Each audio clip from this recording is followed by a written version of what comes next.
Hi అండి, నమస్తే. Welcome to సోనీస్ cooking world. ఈరోజు వీడియోలో అయితే ఈవినింగ్ టైంలో చాలా సింపుల్గా ఈజీగా చేసుకునే స్నాక్ ఐటమ్ అయితే చూపించబోతున్నానండి. అవే స్వీట్ కార్న్ వడలు. చాలా టేస్టీగా ఉంటాయి. ఇవి ఎలా చేసుకోవాలో చూద్దాం. దీనికోసం ముందుగా 2 స్వీట్ కార్న్లు తీసుకొని ఇలా గింజలన్నీ ఒలిచేసుకొని ఒక గిన్నెలో పెట్టుకోవాలి. ఇవి ఇప్పుడు మిక్సీ పట్టుకుందాము. ఒక మిక్సీ జార్ తీసుకొని అందులో 6-7 పచ్చిమిర్చి వేసుకోవాలి. 1 ఇంచు అల్లాన్ని శుభ్రంగా కడిగి ఇలా తరిగి వేసుకోవాలి. 1 స్పూన్ జీలకర్ర వేసుకోవాలి. ఇప్పుడు మనం ఒలిచిపెట్టుకున్న స్వీట్ కార్న్లో సగం అయితే వేసేసుకొని మూత పెట్టేసుకొని 2-3 పల్సులు ఇచ్చుకుంటూ చూసుకుంటూ బరగ్గా మిక్సీ పట్టుకోవాలి. అదంతా ఒక గిన్నెలోకి తీసేసుకొని మిగతా స్వీట్ కార్న్ ఉన్నవి కదా అవి కూడా వేసుకొని జస్ట్ లైట్గా ఒక పల్స్ ఇచ్చుకుంటే చూసారా ఇలా ఉండిద్ది. అక్కడక్కడ గింజలు తగులుతూ ఉండిద్ది. ఇవి కూడా వేసేసుకోవాలి బౌల్లో.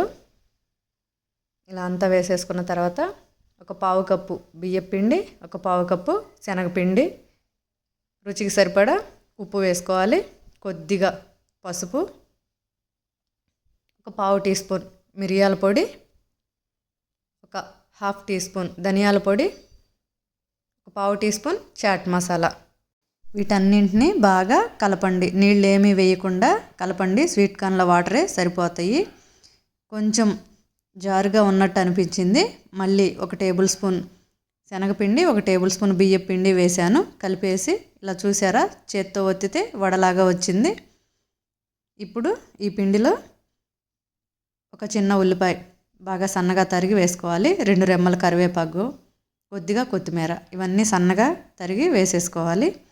అన్నీ ఒకసారి కలిపేసుకొని ఒకసారి సాల్ట్ చెక్ చేసుకొని సరిపోకపోతే కొంచెం వేసేసుకోండి. వాటర్ అనేది అసలు వేయొద్దండి.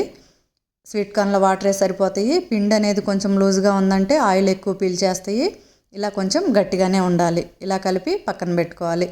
ఇప్పుడు స్టవ్ ఆన్ చేసుకొని బాండీ పెట్టుకొని డీప్ ఫ్రైకి సరిపడా ఆయిల్ పోసుకోవాలి. ఆయిల్ హీట్ అయ్యాక మనం కలుపుకున్న పిండిని చేతికి తడి చేసుకొని చిన్న చిన్న ఉండలుగా చేసుకొని వడల్లాగా ఒత్తుకోవాలి. లేదు మీకు చేతితో కుదరదు అనుకుంటే ఏదైనా ఒక కవర్ మీద తడి చేసుకొని ఇలా చేసేసుకొని అన్నీ వేసేసుకోవాలి. ఇలా అన్నీ వేసిన తర్వాత వెంటనే తిప్పకుండా కొద్దిసేపటికి ఇంకో వైపుకి తిప్పుకొని 2 వైపులా మంచి గోల్డెన్ బ్రౌన్ కలర్ వచ్చే వరకు వేయించుకోవాలి. మంట అయితే హై ఫ్లేమ్లో పెట్టొద్దండి. పైన ఎర్రగా అయిపోతాయి, లోపల ఉడకవు. మీడియం టు హైలో పెట్టుకొని అటు ఇటు తిప్పుకుంటూ మంచి కలర్ వచ్చే వరకు వేయించుకోండి. ఇలా వేగినవన్నీ తీసేసుకొని ఒక ప్లేట్లో వేసేసుకోండి. ఇవి పిల్లలు స్కూల్ నుంచి వచ్చేసరికి ఈవినింగ్ టైంలో చేసి పెడితే చాలా ఇష్టంగా తింటారండి. చాలా త్వరగా కూడా చేసుకోవచ్చు. ఒక ప్లేట్లో ఇలా టిష్యూ పేపర్ వేసేసుకొని అందులో వేసేసుకుంటే ఎక్స్ట్రా ఆయిల్ ఏమైనా ఉంటే పోయిద్దండి. ఇలాగే అన్నీ చేసేసుకోండి. ఇలా అన్నీ చేసేసుకున్న తర్వాత ఇవైతే ఒట్టిగా తినేసేయచ్చండి. లేదంటే ఇది గ్రీన్ చిల్లీ సాస్తో తింటే చాలా బాగుంటాయి.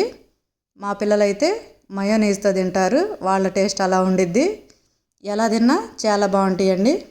పిల్లలైతే చాలా ఇష్టపడతారు. ఈసారి అయితే ఈ విధంగా ట్రై చేయండి. ఈ వీడియో నచ్చినట్టయితే సునీస్ కుకింగ్ వరల్డ్ ఛానల్ని సబ్స్క్రైబ్ చేసుకోండి. మీ ఫ్రెండ్స్కి, రిలేటివ్స్కి వీడియో షేర్ చేయండి. Thank you for watching.